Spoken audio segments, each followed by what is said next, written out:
Good. How you doing? Good. Hey, Mike. Obviously, the losing streak is on everybody's mind, and you used the word discouraged the other day, and it's natural for guys to feel that way. Is there anything for you that you just do to get away from it all? Just kind of block out all the losing streak stuff and just get away from everything for a minute? Yeah. Probably several things. One, I have my mom coming in town this weekend, which would be awesome to see her. I think she's actually on the road right now with my aunt and uncle. It'll be great to see them. I don't get to see my family often, being back in D.C. And a little bourbon and a cigar, in the evenings, kind of, just gives me a moment to kind of rest and relax and take it all in. So, yeah, but it's a 24-hour, 7-day-a-week deal, and trying to, my son, would obviously be another thing. My wife and my son being able to come home and hold him and play with him. He can care less about the losing streak, obviously. So being able to mess around with him is something else that really takes my mind off of things. Mike, probably the best moment of this season was the cigar in the Bahamas after you guys won those 2 games and then the start of ACC play. What do you think is the biggest thing that's maybe missing with the team now that you guys had in those moments? Yeah, nice segue, right? You know what? We had a good thing going. There was the suddenness of everything that transpired with Coach Mack stepping away and me stepping back in.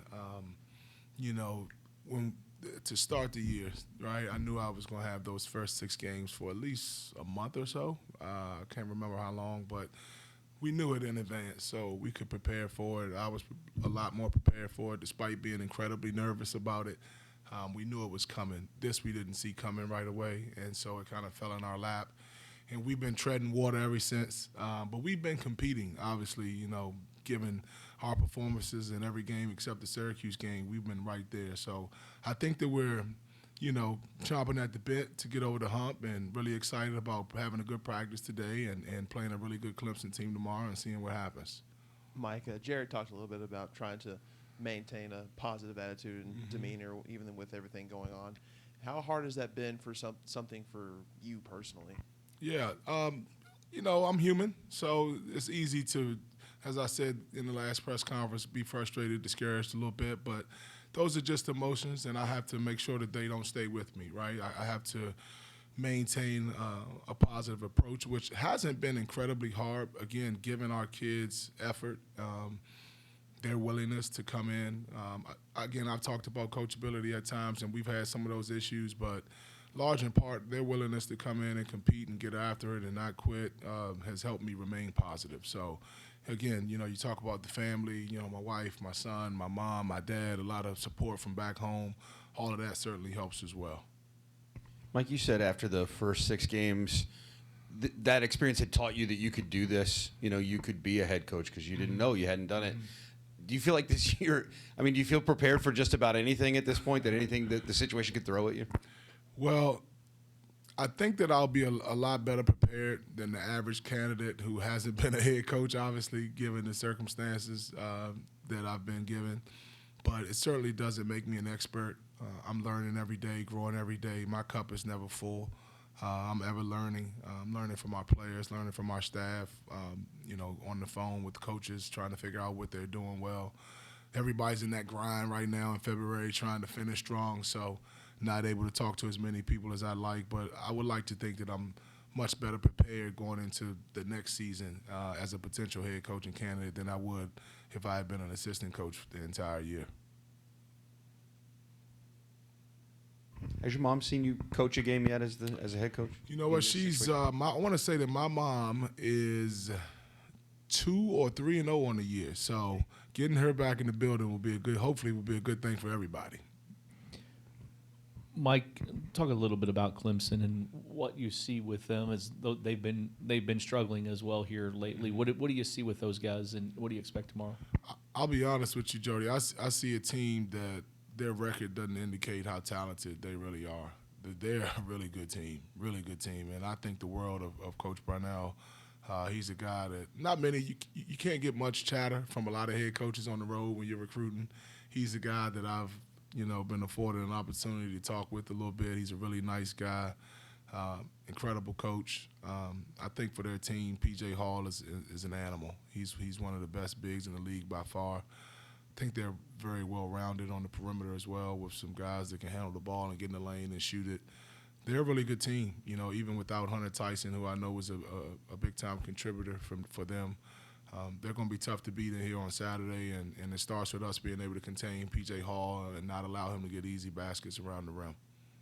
Mike, a big area of emphasis the last couple of games is making sure that you guys get the ball in the paint. But at times against Miami, it seemed like the offense got a little bogged down at times. Is that a fine line between making sure that it's not sticking in somebody's hands and still making sure that it gets in the paint? Yeah, absolutely. We never wanted to stick often. There are some plays where guys are in isolations, but we have to make quicker decisions. We have to be able to get the ball out of our hands and get it in the lane and move it and allow the next guy to get in the lane. And the ball's got to move from one side of the floor to the other, and it's got to get up and down the floor a lot faster as well. We love to get out in transition and get more. We haven't been very successful at that as much as we would like to. So it starts with, getting stops. When you get stops, that gives you an opportunity to run and get something in transition. And from there, we have to be able to flow a lot quicker, right? Again, we did implement something different in terms of how we wanted to attack offensively, and our guys are still getting used to it. Hopefully we can get a lot better at it today, and that'll show itself tomorrow. Mike, you changed offenses obviously coming into the year. You wanted to do something a little different in terms of the pace and space stuff. And anytime you do that, there's going to be an adjustment period. You haven't had time to recruit necessarily to a style of play. How different is what you're doing now than maybe what you guys envisioned in October? It's I would say it's drastically different, to be quite honest.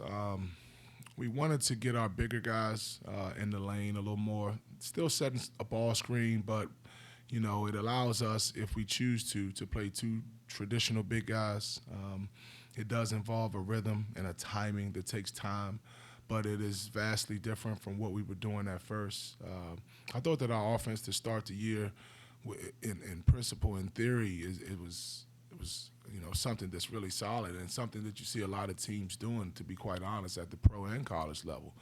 But unfortunately, it didn't necessarily serve this team well.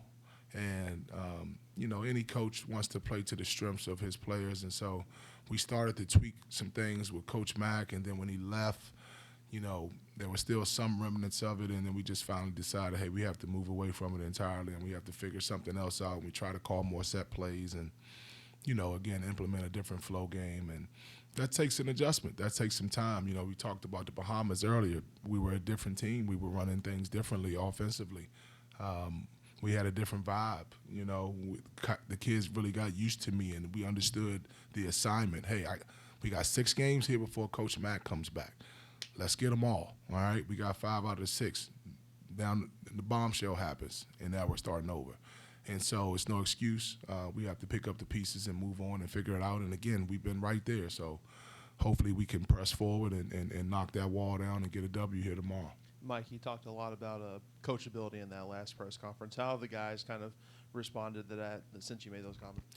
Yeah, I think it's been much better, to be quite honest. Again, and I didn't want to make it seem like our guys are the worst guys in the country. I hope I didn't paint that picture. I'm sure that there are a lot of coaches out there that have the frustration that I've had at times this year with our guys,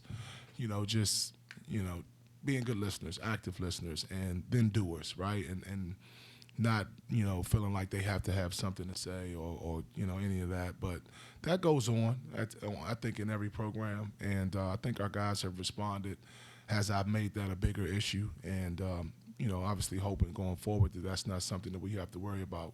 We certainly don't have time for it. We need to be working on the things that pertain to winning. And I think that our guys understand that and we'll be much better in that area.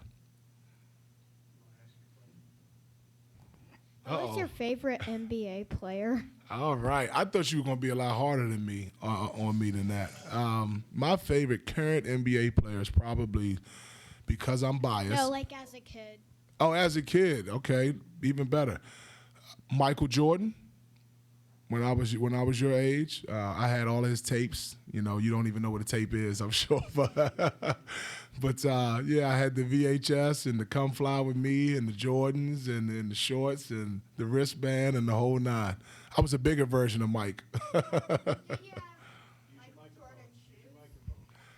Did you have Michael Jordan shoes? I did. I had several pair of Air Jordan. I still do, in fact. I still You do. I do.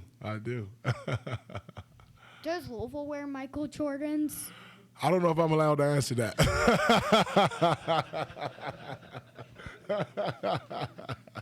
I think I'm bound by that one.